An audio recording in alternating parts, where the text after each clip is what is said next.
May sagot po yung kay Senator Cheese po, honest daw yung sagot pero daw mali. Ang sabi po niya bagsak nung parang opinion based kasi yung gagawin nila. Sandali lang po, Okey, tingnan ang problema ng bayan, gawan ng paraan. So, tapos 'di ba 'di ba sabi niyo po bawal din yung promotion ng church, so yung iba naglabas ng statement or quote, "I'm devoted Christian or Catholic." So gano'n, "I'm no to divorce."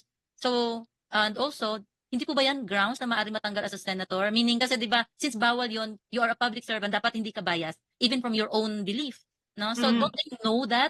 And then hindi po ba sila puwedeng makasuhan tungkol dito kasi nga then they are depriving us, of our own? Ah, well, puwedeng i-raise na hindi tama yung arguments nila na using religion ba. So kung tutuusin, 'pag sinabi natin gano'n, violation yun yung sinasabi na violation ng constitutional guarantees. So, Hmm, ah, yung iba't ibang call, yung iba merong call, iba't ibang calls against Senator Cheese, yung gano'ng klase. Um, kung ano man yung call, yung panawagan, ang sinasabi natin ay freedom of expression yan ng, expression ng sila. isang ng Mm, isang tao, di ba?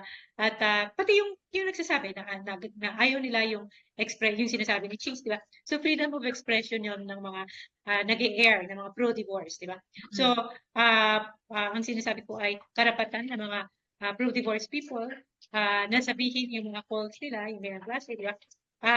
Tapos ang punto rin dito ay habang mas malakas yung ating panawagan na ah, respetuhin yung iba't ibang religion, iba't ibang Yes, paniwala, at yung separation of church and state, non-establishment of religion, yes, tsaka yung right to privacy, at tsaka yung divorce as a human right, and yes, to be free from an abusive marriage, I think aabot tayo dun sa punto na talagang mananalo yung yes.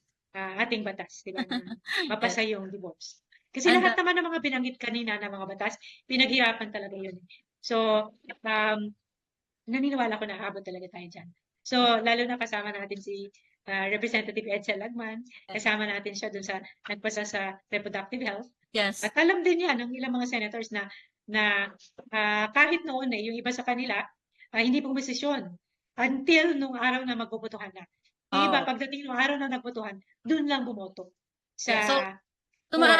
maaari po kayang ano, kumbaga ganyan ang statement nila kasi parang nakakatakot na it can influence others, 'no? Na Totoo kumbaga rin, oo. kasi Mm. however, pagdating ng botohan o kaya maybe nag-yes sila ngayon kaya lang mamaya pagdating ng botohan nag-no sila. May Posible gano'n rin pala. yun. Anything can happen, oo. Pero Oo, yung mga co-authors, definite hindi 'yan. na uurong yun, oo. O, Yes. kasi matagal na silang co-authors.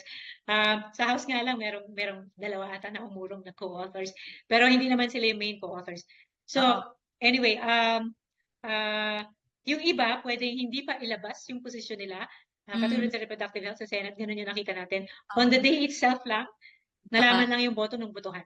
Yung ganun. So, hmm, kaya dapat tuloy-tuloy yung ating paglalat. advokasya, di ba? Yes, yes. Tuloy-tuloy yung kasipagan pagbisita, Yes, pati pag-text, pag-email, pati nga yung Office of the President, iba't ibang ahensya, pati yung mga Presidential Legislative Liaison Offices, di ba? right. Importante lahat yun. Tapos yung lumantad, yung mga social media na ginagawa, di ba? Katulad ng Yes, ganito, pati yung mga ginagawang mga pag-feature sa bawat isang miyembro, di ba, yes, ng coalition, yes. maganda yun. Di ba? Kasi kung makikita na madami, at saka yung daang-daang libong, kung ilan na yung nag-sign ng petition, yung mga Yes. ganyan, di ba?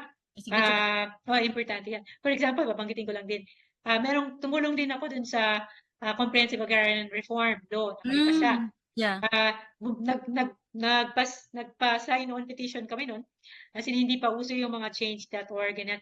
yeah. Nag-ikot kami sa mga mall at nag-ipon kami ng 1 milyon noon. 1 milyon yung Wow, nakalap namin.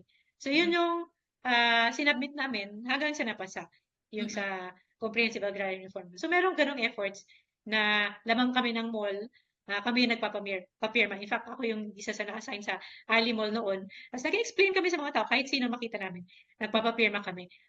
Kasi ang target nga ay umabot sa 1 milyon. At alam ko, umabot kami sa 1 milyon. Hindi naman mahirap mag-ask ng permit just to get signatures for that? Alam ko wala kaming permit eh. kumakausap lang kami. Oo. Pero siguro maganda rin kung may permit para Oo. ano, alam ko Kailangan ano ito, naman. baka divorce pag makita kami ma'am, attorney, alam mo yon allergic sila at kami ay palayasin. But anyway, we'll try that too.